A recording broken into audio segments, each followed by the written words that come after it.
नमस्कार, आप देख रहे हैं इस समय सफलता ग्रुप।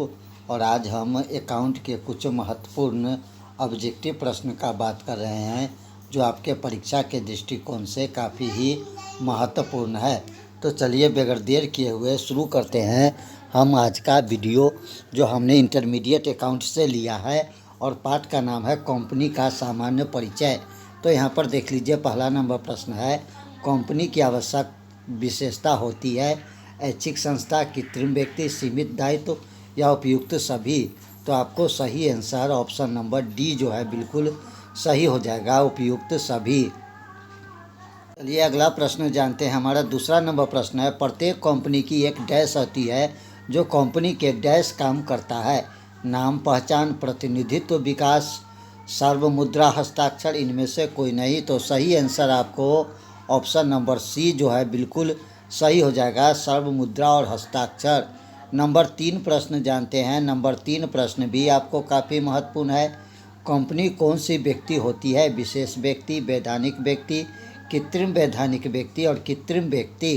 तो सही आंसर आपको ऑप्शन नंबर सी जो है बिल्कुल सही हो जाएगा, कृत्रिम वैधानिक व्यक्ति। चलिए अगला प्रश्न जानते हैं। चौथा नंबर प्रश्न देख लीजिए। चौथा नंबर प्रश्न कहता है, जिस कंपनी का आधे से अधिक मताधिकार पर दूसरे कंपनी का अधिकार हो जाता है उसे कहते हैं सूत्रधारी कंपनी, सहायक कंपनी, ये और भी दोनों, इनमें से कोई नहीं। तो सही आंसर आपको ऑप्शन नंबर बी जो है बिल्कुल सही हो जाएगा, सहायक कंपनी हमारा सही आंसर। अगला प्रश्न जानते हैं। हमारा अगला प्रश्न है, निजी कंपनी के अधिकतम सदस्यों की संख्या कहाँ तक सीमित है? 20, 40, 50 या 400? तो सही आंसर आपको ऑप्शन नंबर सी बिल्कुल सही हो जाएगा, यानी कि 50। छठा नंबर प्रश्न को जानते हैं। छठा नंबर प्रश्न भी आपको काफ़ी महत्वपूर्ण है। निम्नलिखित में से कौन कंपनी के प्रकार है?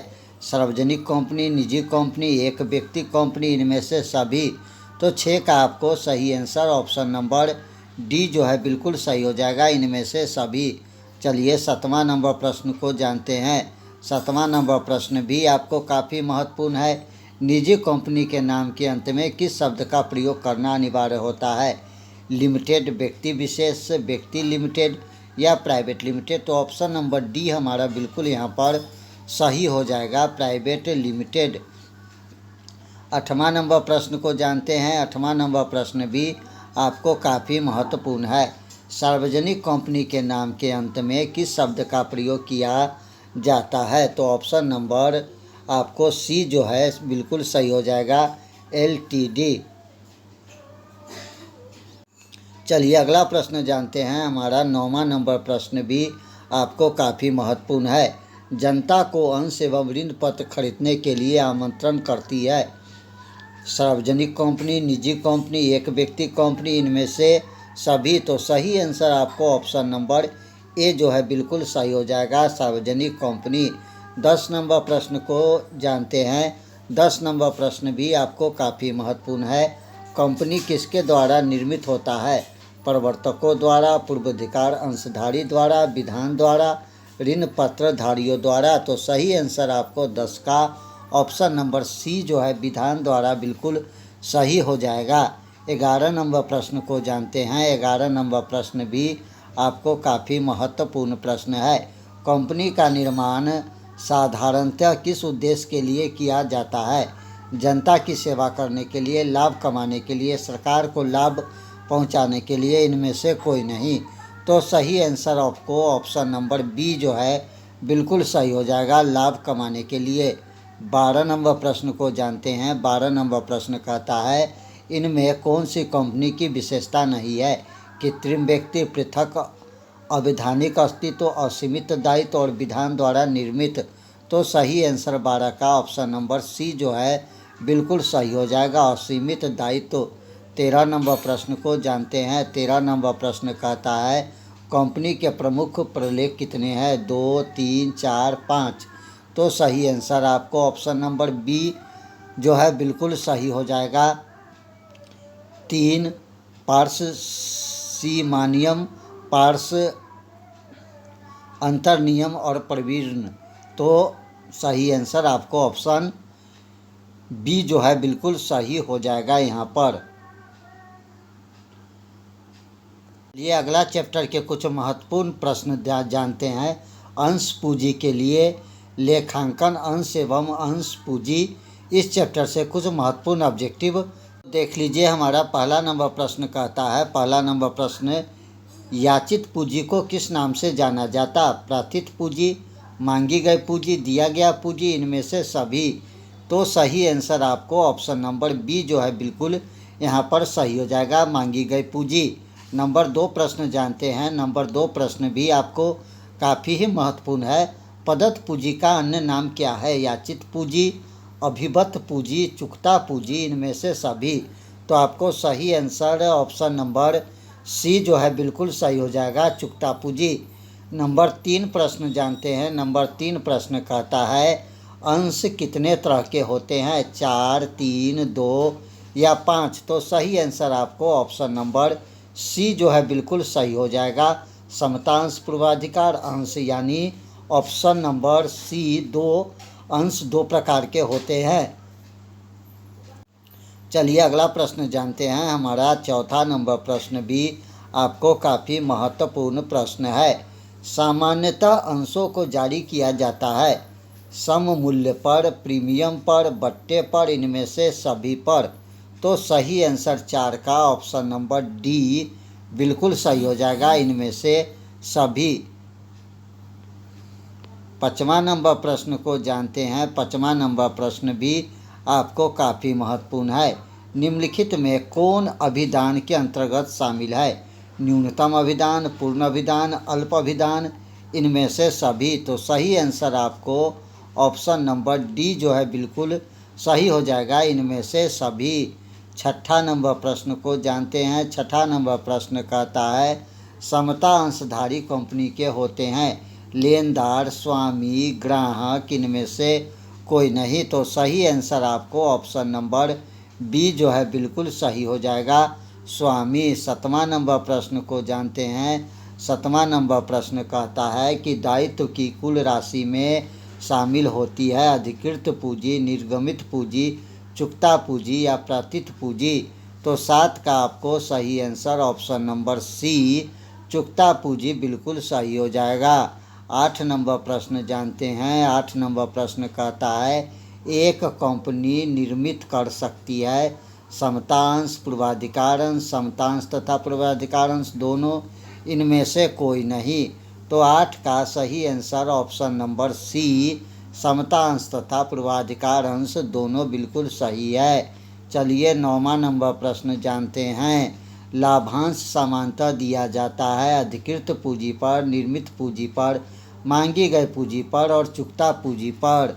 तो सही आंसर ऑप्शन नंबर डी, चुकता पूंजी पर बिल्कुल सही हो जाएगा।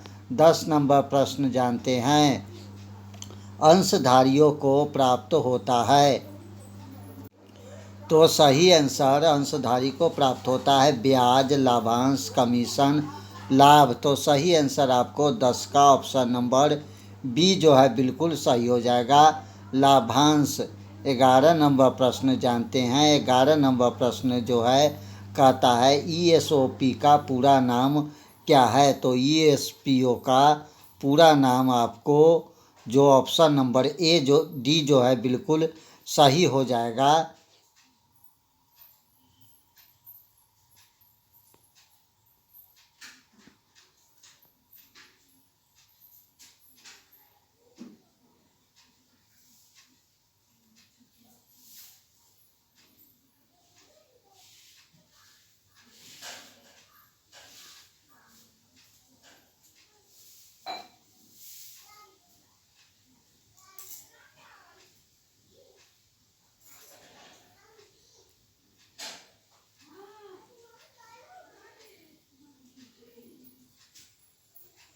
ऑप्शन नंबर ए सही हो जाएगा। अगला प्रश्न जानते हैं। 13 नंबर प्रश्न कहता है कि एक कंपनी के द्वारा अपने कर्मचारी अथवा संचालक को बौद्धिक संपदा अधिकार के प्रतिफल जारी किए गए अंशों को कहते हैं।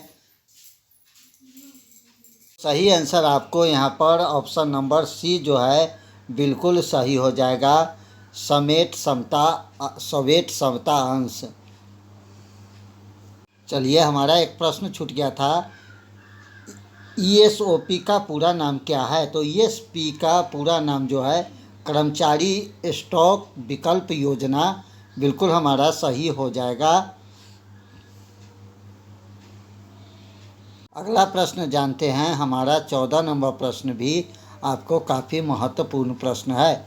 14 नंबर प्रश्न देख लीजिए। कहता है कि कंपनी में निश्चित दर से लाभांश किसको दिया जाता है? समतांशधारी को, पूर्वाधिकार अंशधारी को, ऋण पत्रधारियों को और प्रवर्तक को। तो 14 का सही आंसर ऑप्शन नंबर बी जो है बिल्कुल सही हो जाएगा, पूर्वाधिकार अंशधारियों को।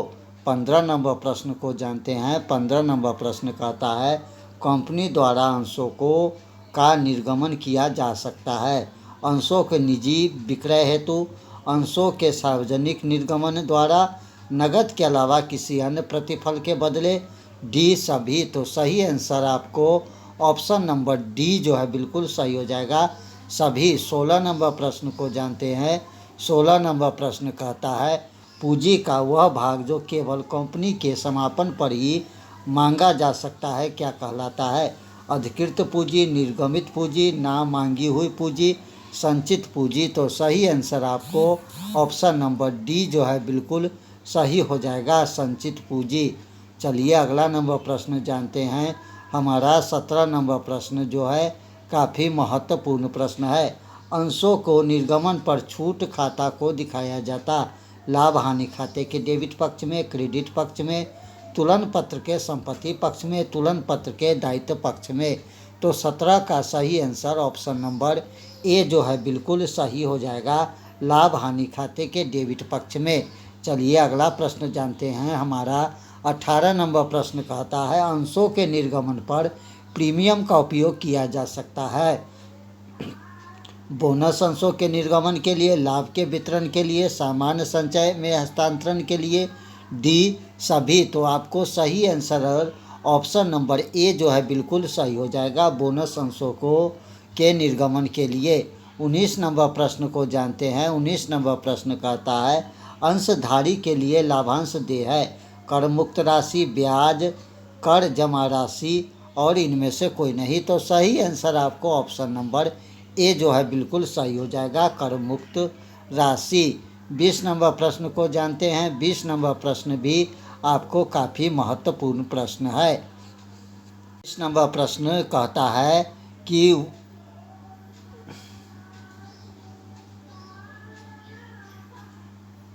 20 नंबर प्रश्न देख लीजिए। 20 नंबर प्रश्न आपको जो है कहता है कि वह अधिकतम राशि जिससे कंपनी के अपने अंशों के निर्गमन द्वारा फंड इकट्ठा करने की आज्ञा नहीं है क्या कहलाती है? तो हमारा ऑप्शन नंबर सी जो है बिल्कुल सही हो जाएगा। 21 नंबर प्रश्न को जानते हैं। अग्रिम याचना पर ब्याज दिया जाता है। तो अग्रिम याचना पर आपको ऑप्शन नंबर सी 12% वार्षिक ब्याज दिया जाता है। 22 नंबर प्रश्न को देख लीजिए। 22 नंबर प्रश्न कहता है कंपनी अधिनियम के अनुसार केवल अधिमान अंश जो में शोध हो जारी किया जा सकता है 12 वर्ष, 92, 20 या 10 वर्ष। तो सही आंसर आपको ऑप्शन नंबर सी 20 वर्ष बिल्कुल सही हो जाएगा। 23 नंबर प्रश्न को देख लीजिए। 23 नंबर प्रश्न कहता है कंपनी की पंजीकृत पूंजी है। तो ऑप्शन नंबर यहाँ पर बी जो है बिल्कुल सही हो जाएगा। कंपनी की रजिस्टर्ड है। तो ऑप्शन नंबर यहाँ पर देख लीजिए बी जो है बिल्कुल सही हो जाएगा, अधिकृत पूंजी हमारा सही आंसर हो जाएगा। अगला प्रश्न जानते हैं। हमारा अगला प्रश्न जो है 24 नंबर प्रश्न कहता है लाभांश सामान्यतः दिखाया जाता अधिकृत पूंजी पर, निर्गमित पूंजी पर, मांगी गई पूंजी पर, प्रदत्त पूंजी पर। तो सही आंसर ऑप्शन नंबर डी जो है प्रदत्त पूंजी बिल्कुल सही हो जाएगा। 25 नंबर प्रश्न को देख लीजिए। 25 नंबर प्रश्न कहता है प्रवर्तक के शेयर निर्गमित किए जाते है तो खाते को डेबिट किया जाएगा, तो खाते को डेबिट किया जाएगा। ख्वाती हमारा बिल्कुल सही आंसर हो जाएगा। अगला प्रश्न जानते हैं, 26 नंबर प्रश्न देख लीजिए। कहता है कंपनी अधिनियम 2013 की धारा 52 के अनुसार प्रतिभूति प्रीमियम खाते की राशि का उपयोग निम्न उद्देश्य के लिए नहीं किया जा सकता। तो हमारा सही आंसर ऑप्शन नंबर बी बिल्कुल सही हो जाएगा, कंपनी के हानियों का अपलेखन। चलिए 27 नंबर प्रश्न जानते हैं। 27 नंबर प्रश्न कहता है कि पी लिमिटेड ने 1,80,000 में एक भवन खरीदा जिसका भुगतान वह 100 वाले शेयर के द्वारा 10% की कटौती पर कर रहा है। प्रतिफल के रूप में कितना शेयर देगा? तो आपको सही आंसर ऑप्शन नंबर सी 2,000 बिल्कुल सही हो जाएगा। अगला प्रश्न जानते हैं। 28 नंबर प्रश्न कहता है अधिकार अंश को निर्गमित किया जाता है। तो अधिकार अंश को निर्गमित किया जाता है ऑप्शन नंबर सी विद्यमान अंशधारी बिल्कुल सही हो जाएगा। 29 नंबर प्रश्न को देख लीजिए। 29 नंबर प्रश्न कंपनी अधिनियम 2013 के टेबल एफ अपनाने पर बकाया चंदा पर ब्याज की दर होगी। तो ब्याज की दर यहाँ पर आपको ऑप्शन नंबर सी जो है बिल्कुल सही हो जाएगा। 14% हमारा सही आंसर हो जाएगा। 30 नंबर प्रश्न को देख लीजिए। निम्न में से किसे प्रदत्त पूंजी ज्ञात करने के लिए घटाया जाना चाहिए? तो हमारा सही आंसर 30 का ऑप्शन नंबर बी बकाया चंदा बिल्कुल सही हो जाएगा। 31 नंबर प्रश्न को देख लीजिए। 31 नंबर प्रश्न जब किसी याचना पर राशि दे हो परंतु यह प्राप्त नहीं होती हो तो कमी को डेबिट किया जाता है। अग्रिम याचना, बकाया चंदा, उचित खाता और पेंशन खाता। तो सही आंसर आपको ऑप्शन नंबर बी बकाया चंदा बिल्कुल सही हो जाएगा। 32 नंबर प्रश्न को जानते हैं। 32 नंबर प्रश्न कहता है प्राथमिक पूंजी और याचित पूंजी के अंतर को कहा जाता है। तो इसके अंतर को ऑप्शन नंबर सी जो है बिल्कुल सही हो जाएगा। 33 नंबर प्रश्न को जानते हैं। 33 नंबर प्रश्न कहता है अंशों के निर्गमन के पूर्व कौन सा विवरण जारी किया जाता है? तो हमारा सही आंसर ऑप्शन नंबर ए जो है बिल्कुल सही हो जाएगा। 34 नंबर प्रश्न को जानते हैं। 34 नंबर प्रश्न कहता है कंपनी प्रतिभूति प्रीमियम का उपयोग कर सकती है। तो सही आंसर 34 का ऑप्शन नंबर बी पूर्ण प्रदत्त बोनस अंश का निर्गमन करने के लिए। चलिए अगला प्रश्न जानते हैं। 35 नंबर प्रश्न को देख लीजिए। 35 नंबर प्रश्न जब कंपनी प्रीमियम पर अंशों के निर्गमन करती है तो प्रीमियम की राशि कंपनी द्वारा प्राप्त की जा सकती है आवेदन की राशि के साथ, आवंटन की राशि के साथ, याचनाओं के साथ और नहीं। तो ऑप्शन नंबर डी जो है बिल्कुल सही हो जाएगा। नहीं दोस्तों, ये वीडियो लंबा हो गया। मिलते हैं एक अगले वीडियो में, तब तक के लिए दीजिए इजाज़त। और इसका जाते जाते प्रश्न देख लीजिए। प्रतिभूति प्रीमियम का प्रयोग नहीं हो सकता है। तो प्रतिभूमि का प्रयोग नहीं हो सकता ऑप्शन नंबर ए सदस्य के लाभांश बांटने के लिए। तो मिलते हैं फिर एक अगले वीडियो में, तब तक दीजिए इजाज़त। नमस्कार, जय हिंद।